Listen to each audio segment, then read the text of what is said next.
Sa simple na pasulyap-sulyap, nagpapapansin sa'yo.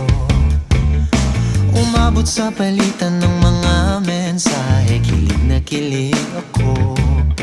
Kumusta, kain na, hello, magandang umaga. Ingat ka, pahinga, huwag kang masyadong magpupuyat pa.